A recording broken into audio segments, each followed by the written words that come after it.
చేయాలా, నువ్వు తెగించాలా, రోడ్డు మీద కూర్చోవాలా, వెళ్ళాలా, నిలబడాలా, పోరాడాలా.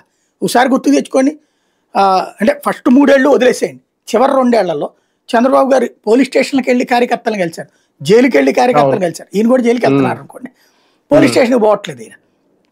అదే సందర్భంలో ఎవరినైనా అరెస్ట్ చేస్తే వాళ్ళు ఇళ్ళ దగ్గరికి వెళ్ళేవాళ్ళు, ఇళ్ళ దగ్గరికి వెళ్ళి పరామర్శించేవాళ్ళు. ఈయన పిలిపించుకుని మాట్లాడుతున్నాడు, వెళ్ళాలా, ఆ ఊరికి పోవాలి, కూర్చోవాలా, మాట్లాడాలి.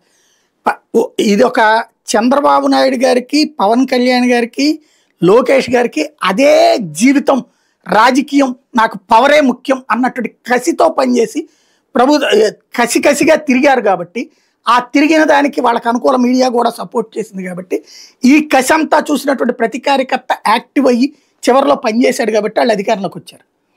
ఇప్పుడు ప్రస్తుతానికైతే అంత కసి ఇక్కడ జగన్లో కనిపించట్లేదు, వైసీపీలో కనిపించట్లేదు, కార్యకర్తలో కనిపించట్లేదు. కేవలం వాళ్ళ మీద వ్యతిరేకత కనిపిస్తుంది. అది నిజం. అది గతంతో పోల్చుకుంటే ఇప్పుడు కాస్త వ్యతిరేకత పెరిగింది వీళ్ళకి.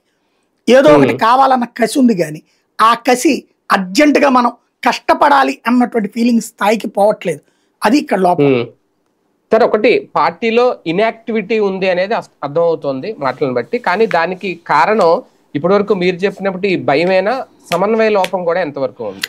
3 రకాల ప్రాబ్లమ్స్ ఉన్నాయి. నెంబర్ 1 ఏంటంటే 2019లో సీట్లు ఎవరెవరైతే గెలిచారో వాళ్ళని